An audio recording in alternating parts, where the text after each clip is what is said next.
बच्चों यहां पर दिया है 2x इक्वल टू वाई को ax plus B Y plus C के रूप में व्यक्त कीजिए और a b और c का मान ज्ञात कीजिए।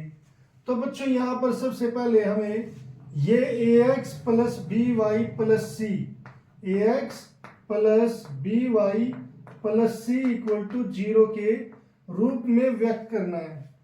यहां पर हमें देखना है कि बच्चों यहां पर यह है लेफ्ट हैंड साइड और यह है right hand side. Right hand side में 0 है और लेफ्ट हैंड साइड में x, y और c है।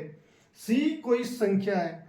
तो बच्चों आपको यहां पर यह समीकरण भी इस तरीके से करना है कि यहां पर क्या हो जाए 0 और ये y है, ये हमारा लेफ्ट हैंड साइड चला जाए। दूसरा बच्चों यहां पर पहले x है, फिर y है, फिर संख्या है। इस तरीके से आपको सीक्वेंस में लिखना है।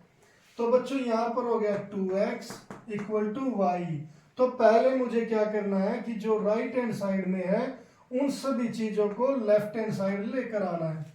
तो यहां पर ये है राइट हैंड साइड, तो ये हो गया मेरा 2x। जो राइट हैंड साइड इधर प्लस की है वो लेफ्ट हैंड साइड आएगी तो क्या हो जाएगी माइनस की, और यहाँ पर बराबरे। अब बराबरे के बाद में क्या होगा बच्चों, यहाँ पर y था और मैं y को इधर ले आया तो यहाँ पर क्या बचा, कुछ भी नहीं बचा, तो ये हो गई 0। तो अब बच्चों यहाँ पर कुछ नहीं बचा, ये हो गई मेरी पहली कंडीशन क्लियर।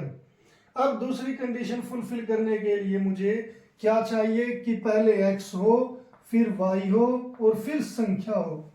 अब यहाँ पर पहले बच्चों x है, फिर y है, मगर यहाँ पर संख्या नहीं है। तो बच्चों संख्या नहीं है तो उसे ले आओ।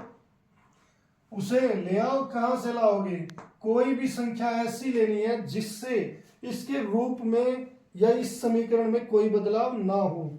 अगर मान लो मैं यहाँ पर +1 कर देता हूं इक्वल टू 0, तो बच्चों ये समीकरण ही बदल जाएगा। तो मैं यहाँ पर +1 नहीं कर सकता, 2 नहीं कर सकता, 10 नहीं, माइनस नहीं, तो मैं यहाँ पर केवल 0 को ही ऐड कर सकता हूं। 0 ऐड करने से बच्चों इसमें कोई फर्क नहीं पड़ता। तो इसीलिए हमने ये अब समीकरण इस तरीके से लिख दिया ax plus B Y plus C के रूप में।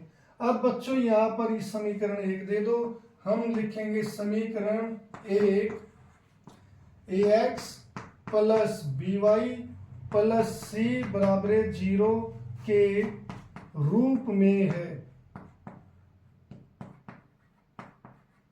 तो बच्चों यहां पर इसके रूप में है, आपको a, b और c का मान भी ज्ञात करना है। तो बच्चों x के सामने x है, y के सामने y है, संख्या के सामने संख्या है।